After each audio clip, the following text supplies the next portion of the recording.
Have you ever wanted Hotline Miami but for sneaky chads? For let me tell you about the game Intravenous tubing. The game is actually based on the Splinter Cell games, but from a top-down angle and isn't related to Hotline Miami at all, as during an interview, the developer stated he didn't even play the games. Yes, I never played Hotline Miami, so the combat part of the game is like not trying to replicate Hotline Miami. Made by Explosive Squad Games and published by Hype Train Digital in summer 2021, the development studio is made up of just one man who just so happens to be buff as hell. It was primarily focused on stealth gameplay and blew up slightly as it gained a reputation for being an excellent stealth game in a time where there's been quite a massive drought for a long time. With that brief history over, it's time to move to the main question. Are the tactics shown in game realistic, and how much time would an average Joe have to dedicate to be just like the master himself? First of all, attire. Our main man Steven wears a balaclava, a black tank top, a plate carrier, black belt, black combat pants, a drop leg holster, and boots. Next, equipment. The player has a lot of choices in this regard, but I'm going to be using a canonical loadout, which is just known as what we know he had on him.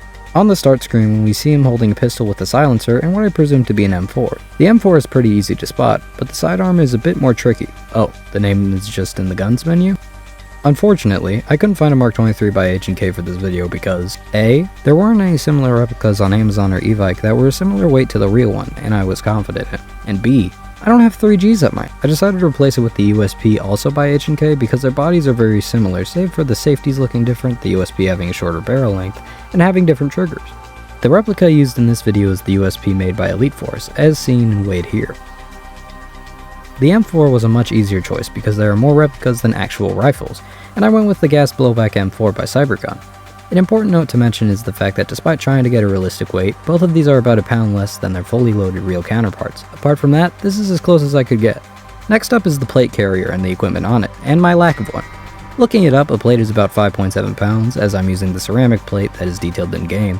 A fully loaded M4 mag is 1.32 pounds, and an MK23 mag is around 0.77 pounds. Looking in-game, Steven has 2 extra mags for his sidearm, and 3 magazines for his primary, equating to a total chest rig weight of 16.9 pounds. Nice. This weighted vest is 19 pounds. Why not just buy the stuff? 5 at the harbor. Now this is what I'm talking about. What? And also the extra weight accounts for the missing pounds from the replica. With that out of the way, what about the extra equipment? And to that I say, do you see any extra equipment? With that being said, I'll run through them really quickly later. The question I aim to ask now is how does it feel to run around with all the shit on? The answer? Here's the thing, walking around, fine. Crawling, a breeze. The real issue is the more athletic items. Vaulting over shit was difficult for the wrong reasons. I mean, the weight isn't a huge issue here, it's just that I did leg day the day before and my legs didn't want to work. And there were several times when I smashed my knee into the table I was jumping over. Apart from that, there were 2 other fun things I learned. First, jump with the M4 in your hand. And second, this pistol sucks ass. You may notice this gun is missing the silencer in game. As a matter of fact, it's missing the threading on it that was in the beginning of this video. And one time, while I vaulted, my holster exploded, leading to more damage from hitting the floor. I assume the silencer fell first and snapped off the threaded barrel. I would be more upset, but this gun already broke before the filming of this video, as the trigger mechanism also blew up.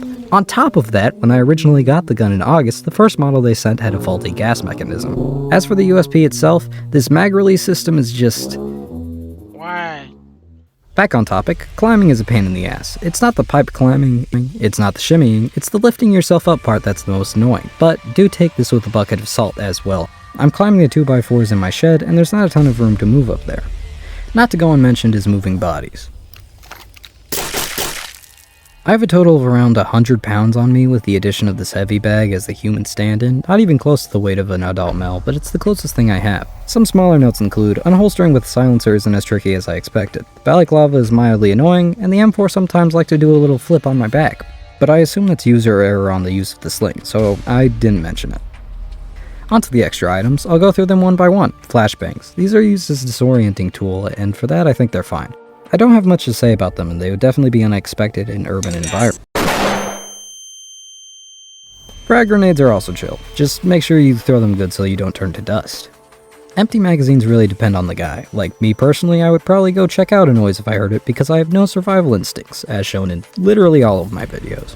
Tasers. I have beef with tasers. This is unrelated to my practice of making sure people get home safely by chasing them down. It's just because they're unreliable and don't work just a little too often, as seen in like literally every piece of body cam footage they're in.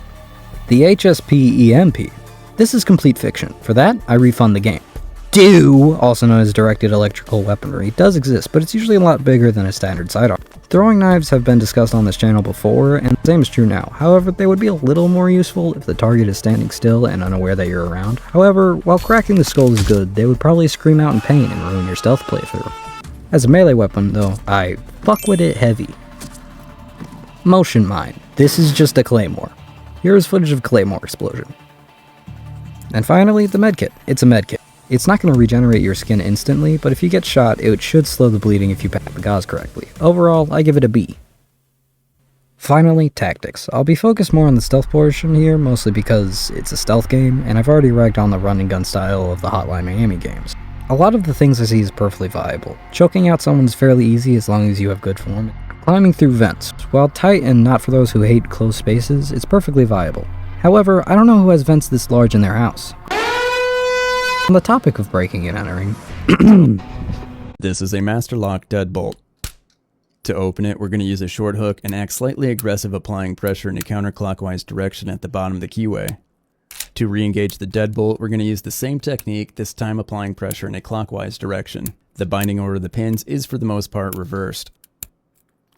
Let's do that a little bit faster.